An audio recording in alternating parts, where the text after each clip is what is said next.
নমস্কার। আজ কোনো পড়াশুনো নয়। একটু আমরা জেনে নেব যে শ্মশান যাত্রায় কেন খই এবং কড়ি ছড়ানো হয়? অর্থাৎ জীবন থেকে মহাজীবনের পথে যাওয়ার কালে খই। বিষয়টা গতকাল খুব ভারাক্রান্ত করেছে আমাকে। আর তার ফলশ্রুতি আজকে পড়াশুনোর মধ্যে থেকে আমরা এই ভিডিওটা প্রকাশ করছি। আসলে আমরা এটা দেখি, অনেকে আমরা এই বিষয়কে হয়তোবা জানি বা জানি না। নানান ধারণা প্রচলিত আছে কেন শ্মশান যাত্রায় খই ছড়ানো হয়। আসুন আমরা জেনে নিই সেই খই ছড়ানোর যে সামাজিক, ঐতিহাসিক, বৈজ্ঞানিক এবং প্রচলিত ধারণাটা কী? আমরা জানি যে হিন্দু, বাঙালি সনাতন ধর্ম অনুসারে শ্মশান যাত্রায় খই ছড়ানো হয়। আর এই খই ছড়ানোটা একটি প্রাচীন অঙ্গ বা রীতি বা সংস্কার। আর এই সংস্কার, এই রীতি, এই প্রথার পিছনে আছে সামাজিক, ঐতিহাসিক, মনস্তাত্ত্বিক, বৈজ্ঞানিক প্রভৃতি কারণ। আসলে এই জীবন থেকে মহাজীবনের পথে যখন যাওয়া হয়, তখন ছড়ানো হয় খই। আসলে কি জানেন তো? এই খইয়ের ইতিহাসটা, তার জীবনটা একটু আমরা জেনে নিই। ধান থেকে তৈরি হয় খই। আর সেই খই কখনো আর ফিরে আসতে পারে না ধানের রূপে। অর্থাৎ আমাদের এই দেহ যখন সব দেহে পরিণত হয়, সেই দেহের পক্ষে আর দেহ আনা বা ধারণ করা আর সম্ভব হয় না। যেটি কিন্তু চার্বাক দর্শনে বলা হয়েছে যে পুনর্জন্ম কখনোই সম্ভব নয়।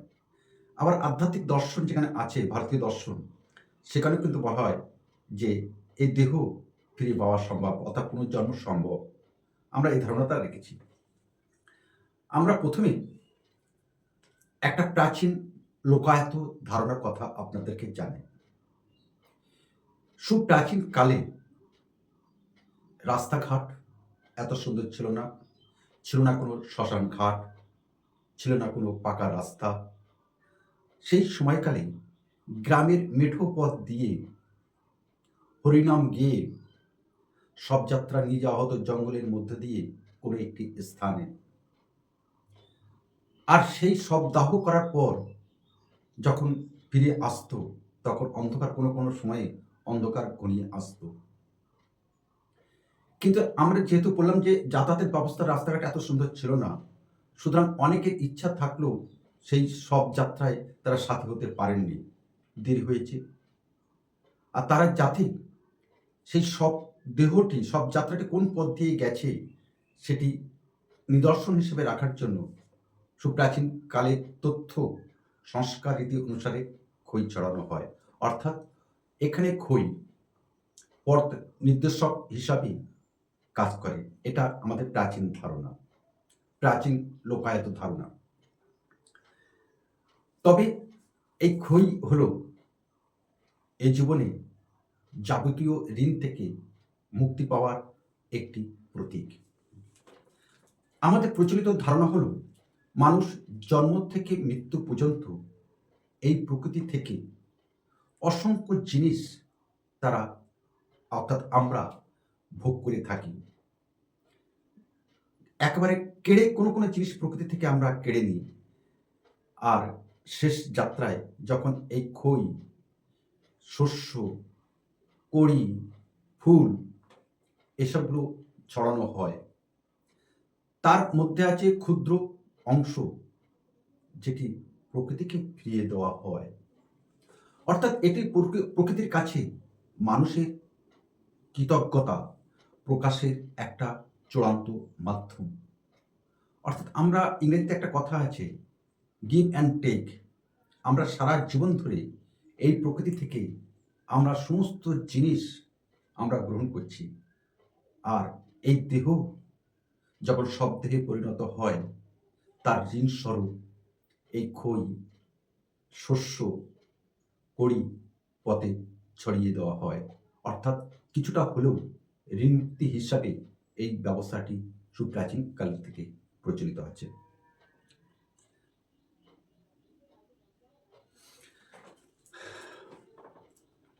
আসলে এই যে খই ছড়ানো হচ্ছে, এই কড়ি যে ছড়ানো হয়, এটি কোনো লোকাচার নয়। এর পিছনে আছে একটি বহু স্তরীয় ভাবনা। আর সেই ভাবনাটা কি, একটু আমরা আজকে জেনে নিই। হিন্দু দর্শন অনুসারে মানুষের জীবন ধান বা চালের সঙ্গে তুলনা করা হয়। কেন? ধানকে উচ্চ তাপ দিয়ে যখন খই করা হয়, সেই খইয়ের পক্ষে কখনো আর ধানে ফিরে আসা সম্ভব নয়। ঠিক তেমনি চালকে উচ্চ তাপে যখন ভাত করা হয়, সেই ভাত কখনো আর চালে ফিরিয়ে আনা যায় না। অর্থাৎ এখানে ধান থেকে খই হলে সেই খইয়ের পক্ষে কিন্তু অঙ্কুরোদ্গম যেমন সম্ভব নয়, ঠিক তেমনি ভাত থেকে চালে আসা কোনো মতেই সম্ভব নয়। অর্থাৎ এই যে পুনর্জন্ম চক্রাকারে চলছে, কখনো আর আগের জীবনে ফিরে আসা যায় না। আর খই ছড়ানো হলো সেই প্রতীক, যেখানে বোঝানো হয় জীবনের ভোগ বাসনা সব পুড়ে ছাই হয়ে গেছে, যেখান থেকে ফিরে আসা আমাদের পক্ষে আর সম্ভব নয়। ভারতীয় সংস্কৃতিতে বৈজ্ঞানিক বাস্তুতন্ত্রের একটা ভারসাম্য রক্ষা করার জন্য এই খই এবং বিভিন্ন শস্য ছড়ানো হয়। এবার আমরা বৈজ্ঞানিক কারণ এবং বাস্তুতন্ত্রের বিষয়টা কিন্তু আমরা বলবো। কারণ খই শুধু ছড়ানো হয় লোকাচার নয়, এখানে বৈজ্ঞানিক কারণ আছে। আমরা জানি জীব সেবা পরম সেবা, আর সেই সেবার কারণে যখন সব যাত্রায় শ্মশান যাত্রার কালে খই ছড়ানো হয়, সেই খই পশু পাখি পিঁপড়ে বিভিন্ন কীট পতঙ্গ সেগুলি খায়।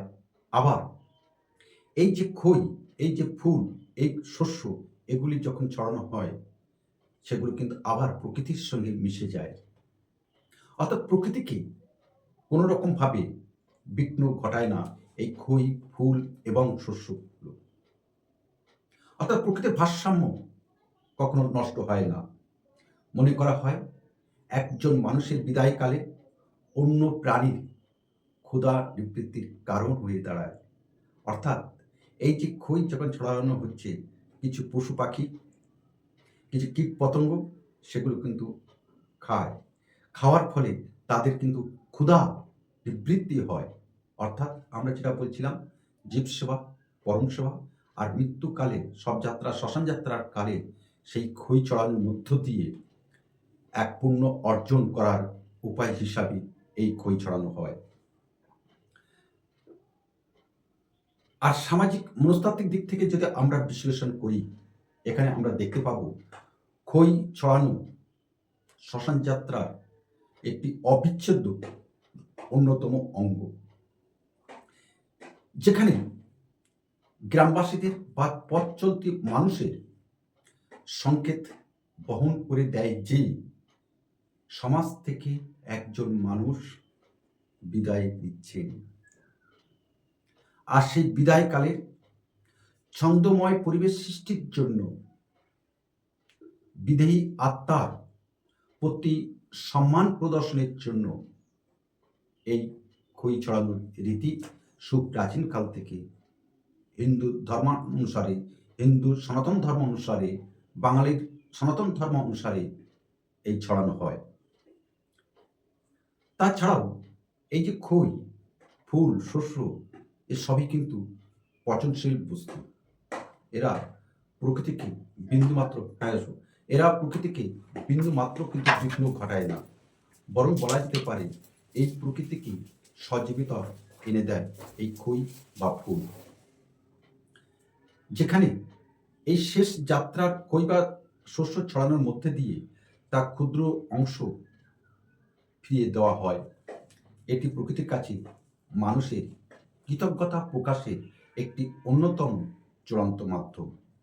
আশা করছি আমরা এই যে প্রচলিত ধ্যান ধারণা, ঐতিহাসিক ধারণা, সামাজিক ধারণা এবং বৈজ্ঞানিক মনস্তাত্ত্বিক বিষয়, সব বিষয়গুলি আমরা তথ্য সমৃদ্ধময়ভাবে আজকে এই ভিডিওর মধ্যে দিয়ে আমরা তুলে ধরতে সক্ষম হয়েছি। আর আপনারাও যদি এর বাইরেও কোনো তথ্য যদি জানেন, তাহলে অবশ্যই আমাদেরকে জানাবেন কমেন্টস করে, তাহলে আমরা সমৃদ্ধ হব। তো আজকে আমরা এখানে রাখছি। একটা বিশেষ প্রতিবেদন নিয়ে আজকে এই ভিডিওটা তৈরি করলাম। যদি আপনার বা আপনাদের বা আমার প্রিয় ছাত্রছাত্রীদের এই যে তথ্যমূলক একটি ভিডিও আমরা তৈরি করলাম, সেটা যদি ভালো লাগে অবশ্যই অন্যদের শেয়ার করে জানিয়ে দেবেন যে এই খই ছড়ানোর আসল উদ্দেশ্য কী। নমস্কার।